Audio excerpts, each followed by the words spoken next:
Welcome to UFO Headline News with me, Heidi Hollis, where every day I aim to bring you the latest UFO reports and other fascinating stories from around the paranormal globe. Today is Thursday, January 25th, 2018. On Fridays at 8 p.m. Central Standard Time, join me for my talk show, The Outlander, where I answer your emails, take your calls, and interview some intriguing guests. Just go to irnchat.com to chat and interact and listen live to The Outlander Show, or go to inceptionradionetwork.com. Blasting off with some UFO reports, because we've got a lot of them to get to. UFO sighting in Wyoming. This occurred January 18th, 2017. In brief, the witness states, I was just taking pictures from the truck window heading west on I-80 in Wyoming. In more detail, they go on, I was on the road with my husband who drives an 18-wheeler. We were traveling at a speed of 65 miles per hour. It was a cold, crisp, clear day. Being from southern Texas, you don't see snow a lot, so I was so focused on getting photos of the snow. I didn't even see the object until just the other day when I was going through them to post to Facebook. A friend of mine posted a comment about there being a cross in the sky in one of them. I looked at the photo and zoomed in on it, and it's not a cross, and we were nowhere near a wind farm. It is cylindrical, with what looks like something on both ends. So I started looking at the other photos of that day and found another one, only this one isn't as clear as the first. But it still looks elongated. I have seen UFOs once before when I was 14 years old, living in McAlester, Oklahoma, but at night. The whole neighborhood saw them. But in this case that I'm submitting to you now, I had no idea what I caught on camera. The spell check is a miraculous thing, people. I'm just saying, oh my goodness. My goodness. Yeah, let's try practicing our English stuff. I mean, KNOW for just NO. I mean, wow. Wow. If we don't know the difference. Oh, I really love these UFO reports, and I love that people take the time for it. And I know I say this time and time again. But the more that you can express yourself more clearly than us people who are reading these reports, anybody reading these reports, the more we can understand, the more we actually learn. But not if we're guessing on what you're trying to say. And I don't edit this. I just try to just fiddle along. That's why I trip over words sometimes, because I'm just, what did they put there? Okay. I'm making it up as I go along. And they're making up where they're lacking in their words. All right, moving on. I have to vent sometimes. Next one, UFO sighting in Kissimmee, Florida. This occurred March 31st, 2017. In brief, the witness states observed a tic-tak like orbish white light moving on eastern horizon from northeast to southeast, observed from front yard of my house. UFO reports were generated en route 192 the same night. In more detail, they state, while sitting on our front yard this past spring, I noticed a tic-tac shaped white light moving from northeast to southeast, very bright, and moving in a straight line. It faded out for a few seconds, then back on a few seconds, and then faded out at the southeast horizon. The same night, there were UFOs reported on Route 192 in Kissimmee, Florida. The object was not moving very fast, as it took about 2 minutes to cross our line of sight. We have a lot of air traffic in our area, as Kissimmee Airport is nearby, as is Orlando Airport. Never observed anything like this light. Felt it was a UFO about 8 p.m. in the evening. The next UFO report is a UFO blast from the past. UFO sighting in Chicago Heights, Illinois. This occurred July 16, 2009. And in brief, the witness states brown, 1/3 cigar-size crafts going in and out of giant cloud cover the front, look like a man's face, and there were several going in and out of what would be the mouth. Huh? That is wacky. Okay. In more detail, the witness states the weather was starting to change with large puffy clouds. I went to my car to get my camera. I noticed the front of these clouds looked like a face of a man, and these objects were going in and out what would be the mouth, fast and looping around quickly to enter and exit. Wow, maybe these UFOs were being a little artsy and playing with the clouds. There were other craft flying in and out of the cloud cover as well. I say craft now because at first I was confused about what they were. I knew they were too large to be birds that far away, and nothing I had ever seen maneuvered like them. I uploaded them to my computer to see what they really were. I had used my telescopic lens, but these pictures were the best I could come up with. I shared them on the net with friends with my Apple computer. Crashed. Okay. I was unable to get the raw pics back, but I had saved some copies on another drive when I enlarged them and tried to use contrast to see them better. I contacted my friend, who was an Army Ranger, who was there with me, and he said 2009 would have been correct. The earliest files I found were Thursday, July 16, 2009. When my Apple crashed, the pictures I shared on the internet were gone as well. Good thing I have these saved. I just felt they were part of our crafts showing off, but I would like to know what you all think of them. Okay. The next UFO sighting is Nazca Ica, or Ica? ICA. Okay. This occurred January 14th, 2018. Many star-like objects during the 7.1 earthquake. On January 14th, 2018, this happened during the 7.1 magnitude earthquake that rocked north of Aquipa in the sea near Nazca.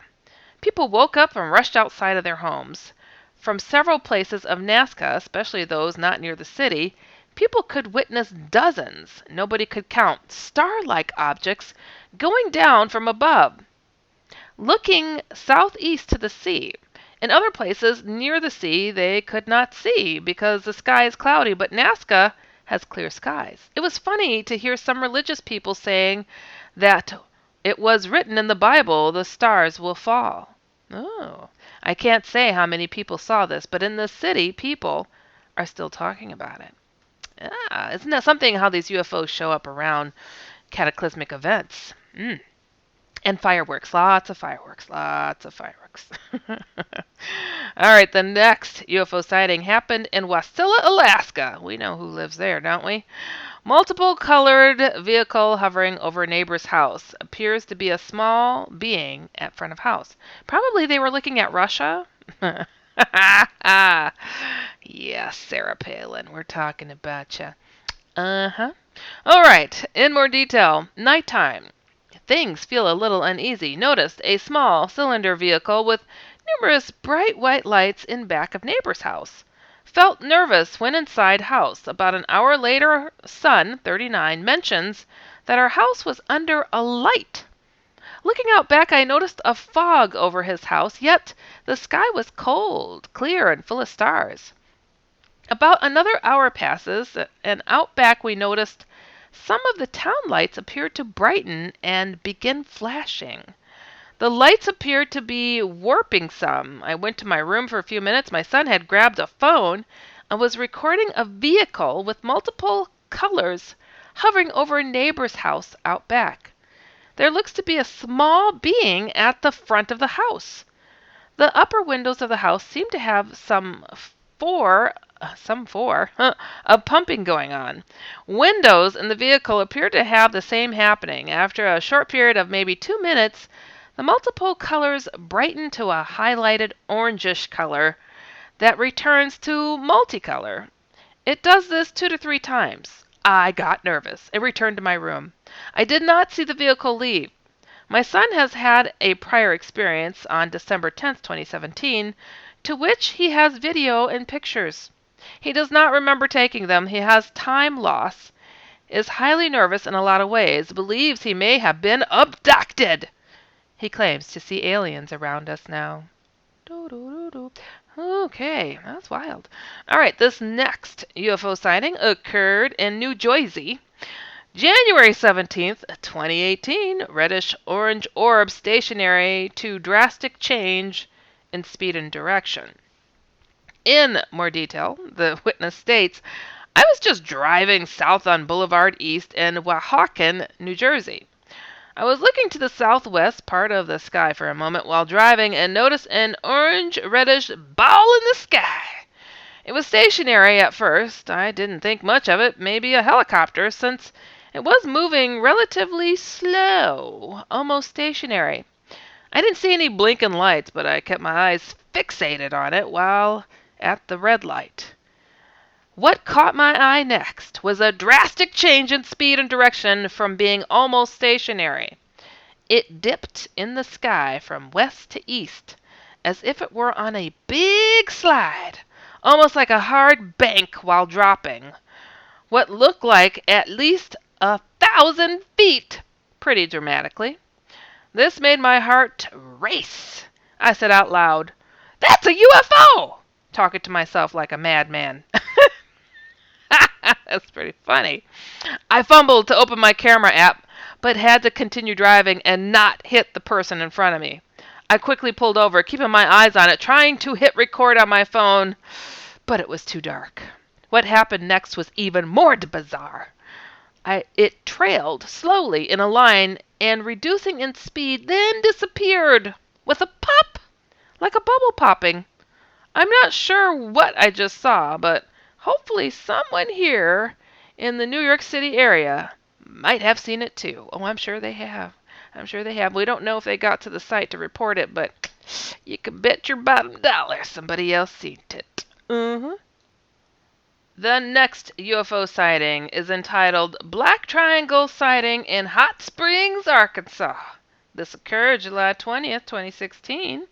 In brief, the witness states, I seen a triangle shaped standing on end, and the craft was not moving at all, like you hung a school bus on end in the sky. Now, I got to tell you guys something. I am scanning this visually, this report, which is a big one. Would you believe there is not a period in the entire report except at the end? And it's a big report. Yeah, that's our American dollars working for our education system over here. Really? Okay. So terrible. I am sorry to blast people, but then I'm not. Punctuation, communication. We've got to get it together so we could learn. Okay, this report reads, I just got off work at Berry Plastic. You know, if I read this in one breath, you guys would all be exhausted. And as I was going through the gate, something caught my eye in the sky. I thought at first it was a helicopter because there is an airport maybe 10 miles away. But when I looked, I couldn't believe what I was seeing. It was a rectangle-shaped object standing on end, not moving at all, and the whole thing was wrapped in chrome panels, no windows, no lights, no markings, no engine, no sound, just hanging there. It looked about the size of a school bus standing on end, hanging maybe 1,000 feet or so. I was so shocked and amazed by it. It took me a few seconds. I need to get my phone out and get it on video. And as I was driving, there was 100 people leaving work behind me, so I was going to video it once I got off the road where everyone was coming out of work, maybe 10 seconds. And I had my phone out and turned on, so when I got out to the place to pull over, it was gone. I look around the sky in every direction, nothing in just 5 to 10 seconds. There was no way anything could be gone that fast. I was mad at myself for not getting it on video. It was just so amazing to get to see it. I have watched shows on UFOs and I have never seen anything like it. But the next day, I was at a friend's house that works there with me, and he was in front of me leaving work, and I asked him if he's seen the same thing I'd seen, but he said he didn't see anything. I told him, how could you not see it? The sun was shining off the front of it and everything, and he laughed at me. So I told him, just wait when we go back to work on Monday. I would be shocked if everyone isn't talking about it, and I told him I won't say a word about it, and we see on Monday. This is New York firefighter Raphael Porriette for Firehouse Subs. Every day, a part of every sub you buy at Firehouse Subs helps provide life-saving equipment for first responders. And now, for a limited time, they're introducing the Daily Sub Special. Every day, get a medium sub of the day for just $5.55. They kick it off with Meatball Monday and finish it off with Italian Sunday, with something delicious every day in between for just $5.55. Firehouse Subs. Enjoy more subs, save more lives. Tap the banner now to learn more. When it came, I go to work, I was ready to tell him, I told you, it's real, but to my amusement, not one person said anything about it and didn't say anything. There should have been hundreds of witnesses, but that's not all. About 2 months later, I was leaving work. I turned on the road, that I was going to pull over on to get the video, and I see a super bright light right above the gas station in front of me, and it was so bright, you couldn't even look at it too much because, oh my gosh, this is a giant run-on sentence, people. It was like going to look at the sun, and I was moving away from moving west, and it was the same way I was going to get home. I couldn't see it again because of the trees till I got closer to home, and by then it had moved over my house and was traveling west, but was several miles away. Then it stopped and moved up and down. Me and my sister watched it for about 30 minutes.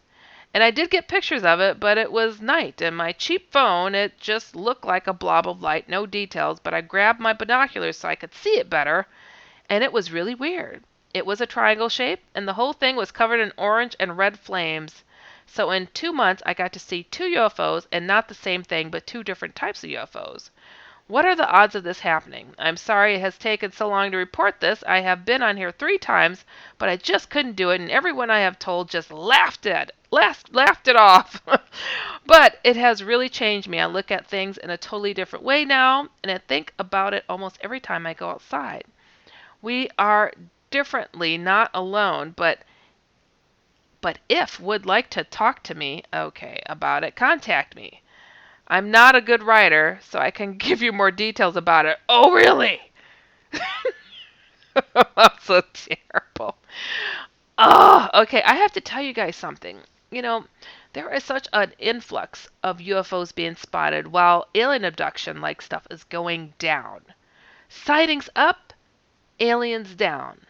Up, down. Up, down, down, up. Okay, so think about it. If our government is able to create these crafts now, because there's been a ton of them that are crashed. There's enough people talking about reverse engineer, and the secret space program is no longer a secret, okay? So our people have figured out how to get up and move about and do different things and all this stuff, and they've got a pretty cool cloaking system that, it's just like, the stealth fighter. We know it's invisible to radar, and we've got things that are way, way more advanced. So apparently, if you are looking at these craft at a certain angle, you can't quite see them as well. So a person standing next to you, their eyeballs just may not be refracting just right to spot these things. So that one person just happened to be in the right spot to see it and go, holy smokes, I see a UFO. So we're getting these reports, and how quickly they move away because their line of vision moved, or they moved, and it just, bloop, just went out of view. You have to keep in the moment and without causing a car accident.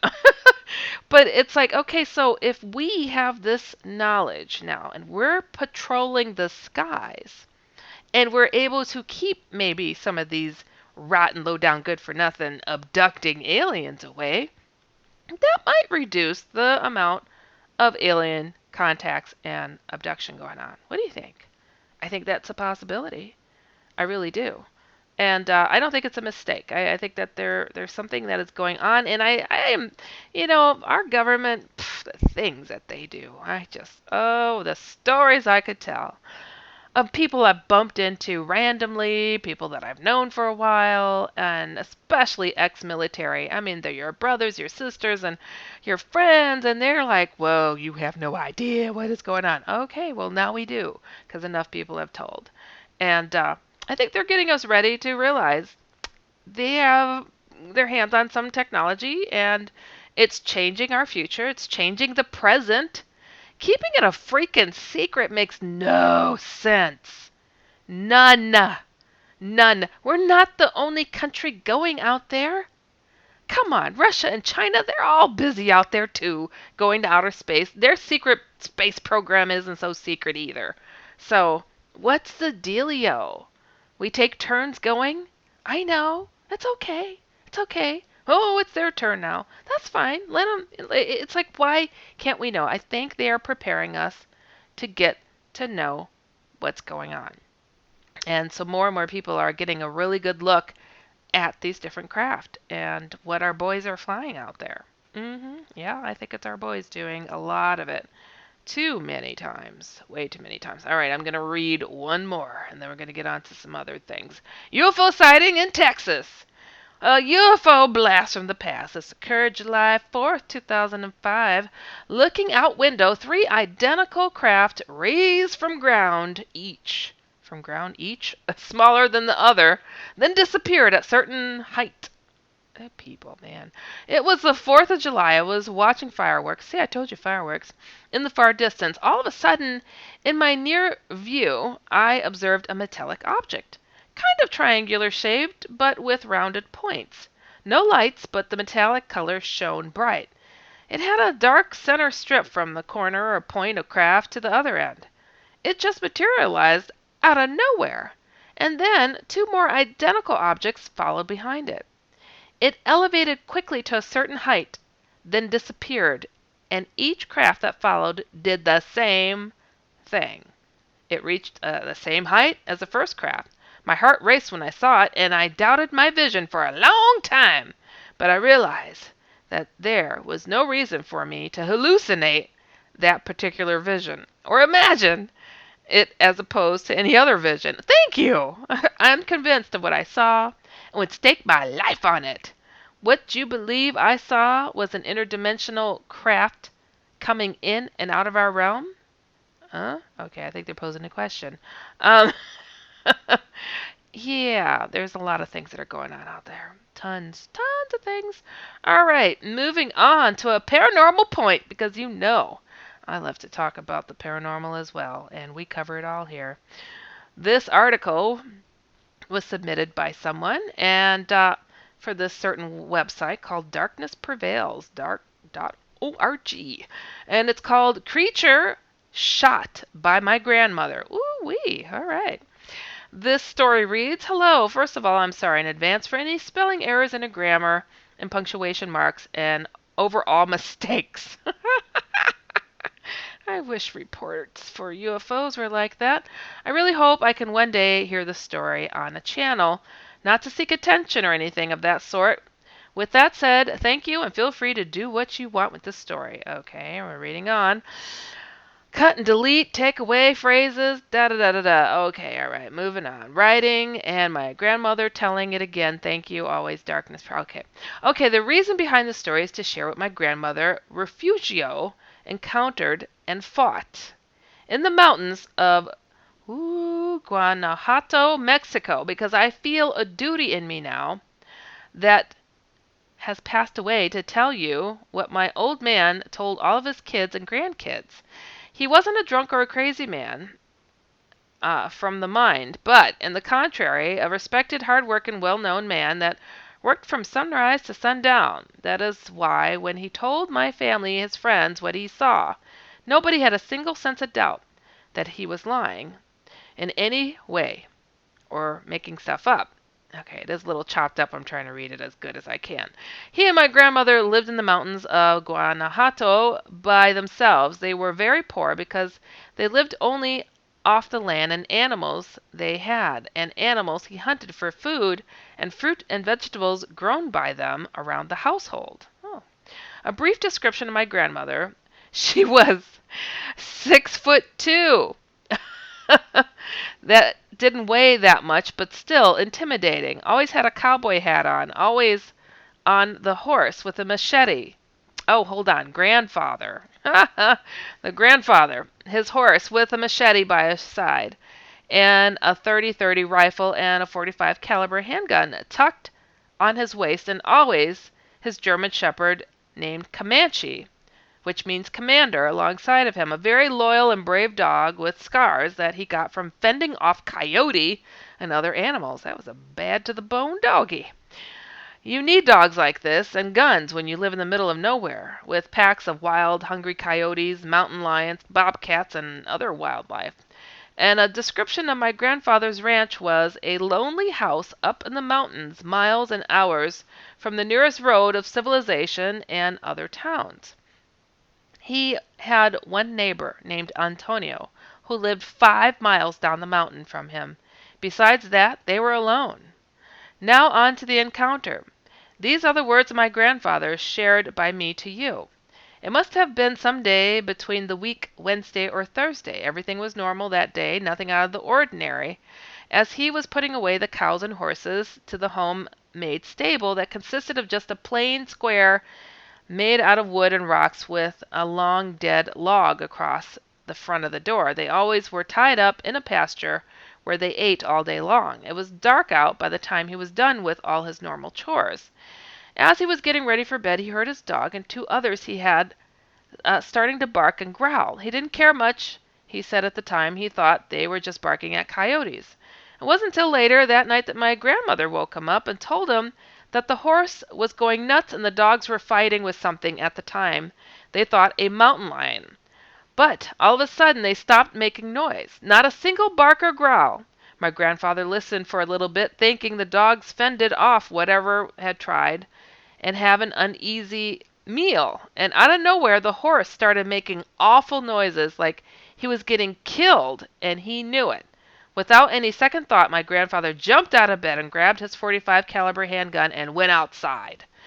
It was getting light, must have been almost 4, close to morning, he said. He walked around the house of the stable, and he said he froze in fear and terror when he saw what was trying to kill his horse. All that came to him was just fear and disbelief from what he was witnessing, when all of a sudden the horse started to cry again, if that makes any sense, and it brought my grandfather back to reality. Without warning, he fired and hit it. It must have been 15 yards away. He aimed again for the body, hitting it at least 3 times. He fired all 8 bullets. The other 5 he shot randomly at the creature, and it ran. He said as soon as he hit it, the first time he saw it release the horse's neck by dropping and opening its mouth, and the claws came off the horse's shoulders. As best as I can describe it, he said, it was bigger than a dog, way bigger. Easy, 4 feet tall on all 4s, thin, but yet you could see it was so powerful the way it fought the horse. It controlled it with ease. And the head was big, almost like the horse's head, with a long mouth. Not a lot of teeth, but the few that it had were long and big, not thin, but like a cone, he said. The back legs were bigger than the front ones, but the front ones had longer claws. It looked light gray under the moon. It made a weird noise, my grandfather says. He can't describe, almost like a cry with a painful howl, like when a dog is being choked by the throat. As it darted through the trees, stumbling and breaking branches, he never heard it cross the stream that ran alongside of the house. The only explanation he could give us was that the thing cleared over the 35-something foot wide stream without splashing or touching the water. He thought that the thing had killed his dogs. When he turned to go inside, all shaken up from what just had happened, the dogs came out of the pig den.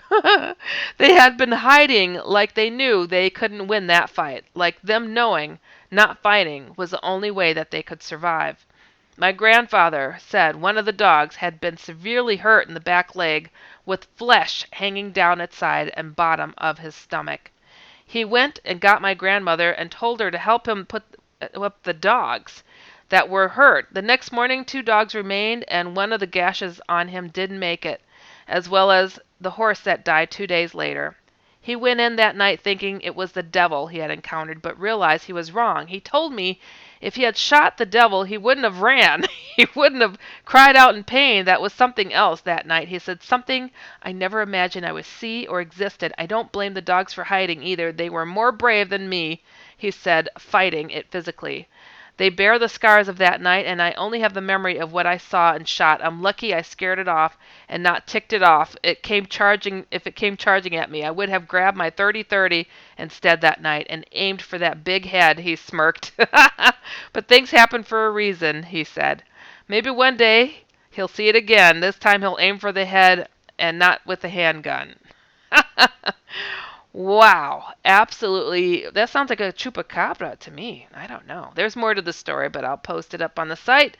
Thank you guys for listening to UFO Headline News with me, Heidi Hollis, and be sure to check out UFOHeadlineNews.com every single day. And also tune in to The Outlander Show Fridays, and that's at 8 p.m. Central Standard Time. And check out my paranormal comic strip, The Outlanders, at The Outlanders. This is New York firefighter Raphael Porriette for Firehouse Subs. Every day, a part of every sub you buy at Firehouse Subs helps provide life-saving equipment for first responders.